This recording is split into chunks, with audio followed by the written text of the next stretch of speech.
Food. It's essential to your well-being and to your very existence. Whether you're born in the richest penthouse or the smallest home, everyone has personal likes and dislikes when it comes to what they put on their plate of. Of course, it's far more readily available to some than others, and when you happen to be one of the wealthiest human beings who has ever walked the face of the earth, you might expect a diet of truffles, Wagyu steak, and vintage Bordeaux wine. But Warren Buffett, one of the richest men alive, has chosen a very different path, and that path runs directly through the drive-through lane of a McDonald's. Who is Warren Buffett? Warren Buffett is not a man who needs much of an introduction, but for anyone who has somehow managed to avoid hearing his name, here is the short version. He is the chairman and chief executive officer of Berkshire Hathaway, a multinational, conglomerate holding company based in Omaha, Nebraska. And as of recent years, his personal net worth has hovered somewhere in the staggering region of $130 billion, making him one of the wealthiest human beings they have ever drawn breath on this planet. He first began investing at the age of 11 years old and has spent the better part of 7 decades doing what most people would consider to be borderline impossible, turning modest and carefully chosen positions into almost incomprehensible fortunes. His singular ability to identify undervalued companies and then hold them with a patience that borders on the superhuman has earned him the nickname the Oracle of Omaha, and it is a title that SP ekes to just how consistently and how devastatingly right he has been about markets, money, and the long game of business across the full extraordinary span of his career. Now, you would think that a man of this stature, a man whose shareholder letters are treated by the investment community with the kind of reverence most people reserve for religious texts, a man whose annual meetings in Omaha, thousands of devoted followers from every corner of the globe, like some kind of financial pilgrimage, you would think that a man like this would come home at the end of a long day of reshaping the global economy and sit down to something appropriately refined, perhaps a beautifully prepared piece of fish, or a glass of something from a very good vineyard in Bordeaux. But Warren Buffett does not do that, not even slightly. Instead, he goes home and eats like a child who has just discovered that the adults have all left for the weekend and the kitchen is entirely unguarded.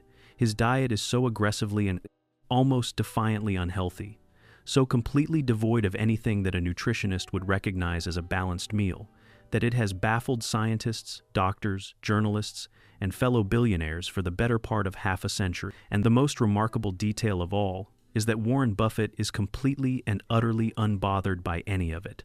The McDonald's morning ritual. Every single morning, Warren Buffett climbs into his car and drives himself to McDonald's. And this is not a casual or occasional relationship. This is a deeply committed, long-standing daily ritual that the man has maintained with the kind of discipline most people reserve for meditation or exercise. Buffett himself has spoken openly about this routine on numerous occasions, explaining that his wife used to prepare his breakfast at home, but following her passing, he took matters into his own hands, and those hands have steered him toward the golden arches every morning without fail ever since. But here is where the story stops being merely amusing and starts being genuinely fascinating, because Buffett does not simply pull up to the window and order whatever he feels like on a given morning. Instead, he has a precise and calculated system for exactly what he will be purchasing. And it is a system tied not to his appetite, but to the stock market on mornings when he is feeling good about things and perhaps more optimistic about the direction of markets. Buffett will spend $3.17 on a bacon, egg, and cheese biscuit. On mornings when he is feeling slightly less extravagant, he drops down to $2.72 for a sausage, egg, and cheese, on an English muffin, and on the most frugal of mornings, when the financial winds are blowing cold, he will purchase 2 sausage patties for a mere $2.18. His wife Astrid reportedly leaves the change on the kitchen counter for him each morning so he can grab the exact amount before heading out the door, meaning that Warren Buffett, one of the most powerful financial minds in human history, has a coin-counting system by the kitchen sink, specifically engineered to fund his McDonald's order each day. This is a man who could purchase the McDonald's Corporation outright if the mood took him, and yet there he is, carefully counting out coins to make sure he has the right amount for his sausage patty meal. The particular detail that makes this truly extraordinary is the precision of it all. Most of us grab whatever change is lying around, and deal with the consequences at the window. But Buffett approaches his McDonald's order with the same surgical exactness that he brings to evaluating a company's long-term value proposition. His former partner and longtime friend, Charlie Munger, once joked that Buffett's investment philosophy and his breakfast ordering philosophy were essentially the same. Find something you like at a price you're comfortable with and stick with it forever. And looking at the evidence, it is genuinely hard to argue with that assessment. 5 cans a day and the cherry Coke obsession. If Warren Buffett's relationship with McDonald's is a committed daily ritual, then his relationship with Coca-Cola is something else entirely. It is a full-blown devotion, bordering on the kind of dedication that other people reserve for religion or long-distance running. Buffett drinks 5 cans of Coca-Cola every single day, and has done so for longer than most people can remember. This is not something he is embarrassed about or attempts to downplay. Quite the opposite. He has spoken about it freely, enthusiastically, and with a level of pride that most people would struggle to muster when describing something their doctor has specifically told them to stop doing. 3 of those 5 daily cans are cherry Coke, specifically, which Buffett consumes at his desk during the working day at Berkshire Hathaway headquarters in Omaha. And the remaining 2 are regular Coca-Cola, which he drinks at home in the evening. He does not deviate from this number. He does not take days off, and he has at various points in interviews made it abundantly clear that no amount of medical reasoning, nutritional evidence, or concerned commentary from health professionals is going to change this arrangement. But it gets better, because Buffett has actually done the math on this and constructed a logical framework to justify it in a way that is so absurd it loops all the way back around to being almost reasonable. He has pointed out that 1.25 of his caloric intake comes from Coca-Cola products, and has noted with apparent satisfaction that if he is going to consume 2,700 calories a day, he might as well make a quarter of them as enjoyable as humanly possible. He has also famously remarked that he checked the actuarial tables and discovered that there are very few 6-year-olds who die, and since he eats and drinks like a 6-year-old, he considers himself to be operating at a statistically low-risk level of mortality. The Coca-Cola obsession has an interesting financial dimension to it as well, because Berkshire Hathaway owns a substantial stake in the Coca-Cola company, a position Buffett first took in 1988 following the stock. The market crash of 1987, when he identified the brand as catastrophically undervalued, he bought roughly $400 million worth of CK in the company at the time, a position that has since grown to be worth billions and billions of dollars. So when Warren Buffett cracks open his 3rd cherry Coke of the afternoon, he is in a very literal sense drinking his own investment portfolio and apparently finding it delicious. There was also a period in his life when Buffett decided that cherry Coke was a perfectly acceptable substitute for breakfast entirely, and simply replaced the morning meal with a cold can of soda. The man who would go on to be worth over $100 billion sat at his desk first thing in the morning, cracked open a cherry Coke, and considered the matter of breakfast thoroughly resolved. See's Candies and the Billionaires' Sweet Tooth. In 1972, Warren Buffett and Charlie Munger made what would become one of the most celebrated acquisitions in the history of Berkshire Hathaway. They purchased See's Candies, a California-based chocolate and candy company, for $25 million at the time. It was considered by many to be a somewhat sentimental purchase, the kind of investment that perhaps did not fit neatly into Buffett's usual criteria, and there were those who raised an eyebrow at the price being paid for what was essentially a regional candy brand. But See's Candies went on to become one of the most profitable and beloved investments Berkshire Hathaway ever made, generating hundreds of millions of dollars in profit over the following decades, and teaching Buffett the crucial lesson about the value of a strong brand and pricing power, a lesson he has cited repeatedly in the Why Ears since. As one of the most important of his investing career, it is a wonderful story of financial genius and long-term thinking, and we should absolutely celebrate it for all of those reasons. However, we should also take a moment to consider the alternative explanation for why Warren Buffett bought a candy company at the age of 41. And that explanation is simply this: the man loves chocolate, and the idea of owning the factory is the ultimate expression of a sweet tooth that knows no earthly bounds. Buffett has never made any secret of his love of See's Candies products and has been photographed with their boxes on numerous occasions. He keeps their products at Berkshire Hathaway headquarters and has been known to consume them with the same casual frequency that most office workers eat through a bowl of mints by the reception desk.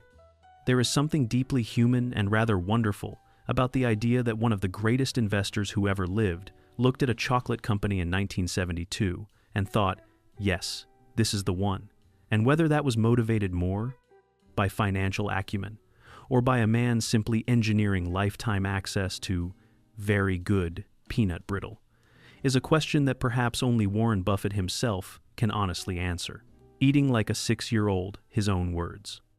Warren Buffett has never once attempted to hide or apologize for the nature of his diet, and in fact has spoken about it with such cheerful candor and unapologetic openness that journalists who go into interviews expecting to embarrass him about his eating habits routinely come out the other end, eeling, like they are the ones who have missed something important.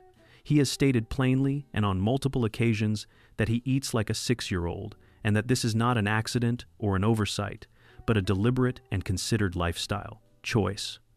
Vegetables are essentially absent from the Buffett dietary program.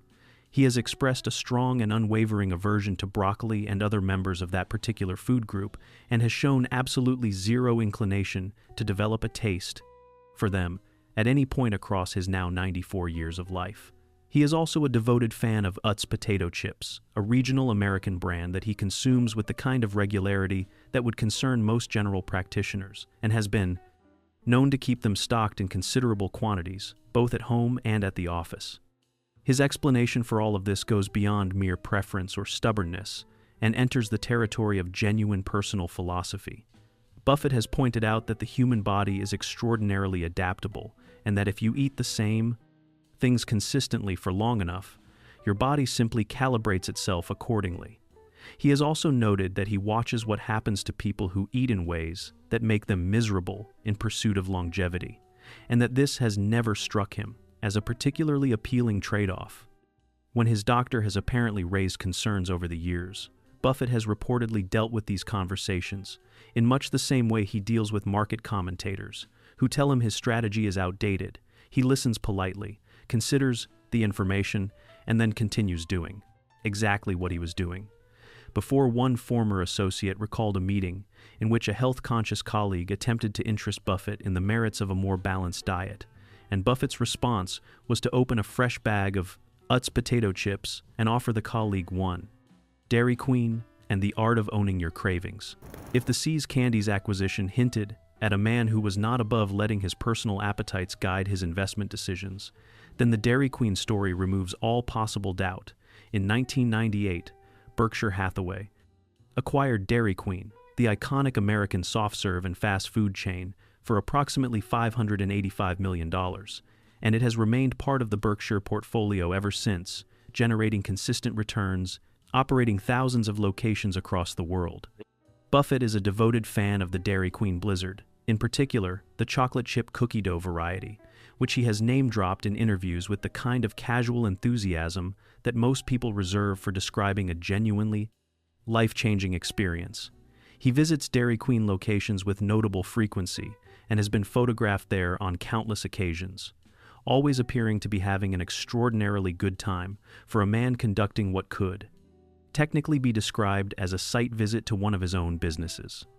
The 1998 acquisition came at a time when Buffett was being asked more and more frequently about Berkshire Hathaway's strategy for consumer brands, and the answer he gave was consistently rooted in the same logic he ALW's applied to everything.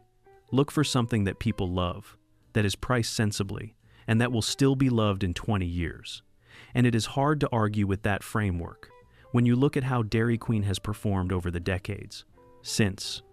But there is also a much simpler explanation available to anyone paying attention, which is that Warren Buffett really likes ice cream, and buying the company is the most efficient possible solution to the logistical challenge of always having access to a very good blizzard.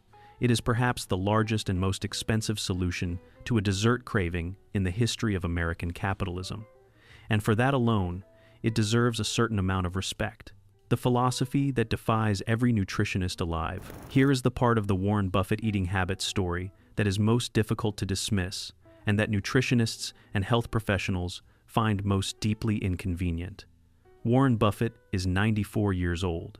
He is sharp, articulate, energetic, and continues to chair one of the most complex and valuable companies in the world. By any reasonable medical logic, a man who has consumed 5 cans of soda per day for decades, eaten McDonald's every morning, and maintained a diet built primarily around chocolate candy and potato chips should not be in the condition that Warren Buffett is in, and yet here we are. Buffett's own explanation for this is one of the more thought-provoking things he has ever said, and that is remarkable. Given the volume of thought-provoking things the man has produced over his career, he has argued that stress is the single most destructive force acting on the human body, and that a life spent eating foods you genuinely enjoy, eating things that make you happy and comfortable and content, is far more beneficial to long-term health than a life spent disciplining yourself through foods you do not enjoy in pursuit of an outcome you cannot guarantee. He has noted that he is essentially happy every single day that he goes to work, because he wants to go to work, eats what he wants to eat, because he wants to eat it, and has arranged his life so comprehensively around his own genuine preferences and pleasures that the concept of stress, as most people experience it, is largely foreign to him. And while no doctor is going to write a prescription that reads, "Eat more cherry Coke and fewer vegetables," it is becoming increasingly hard to look at Warren Buffett in his 10th decade of life and tell him confidently that he has been doing it wrong. And so, there it is, the story of the most powerful investor in the history of American capitalism, and his entirely unhinged, deeply committed, spectacularly illogical, and somehow completely successful approach to food and drink, a man worth over $100 billion, who counts out coins on his kitchen counter each morning to cover the cost of a sausage biscuit, a man who drinks 5 cans of cherry Coke a day and has done the actuarial math to justify it, a man who bought a chocolate factory and an ice cream chain not entirely. Unlike a child who decided the best solution to wanting more sweets was simply to open his own sweet shop, Warren Buffett has never once let good sense get in the way of a good meal. And, at 94 years old, it turns out that might just be the smartest thing he has ever done.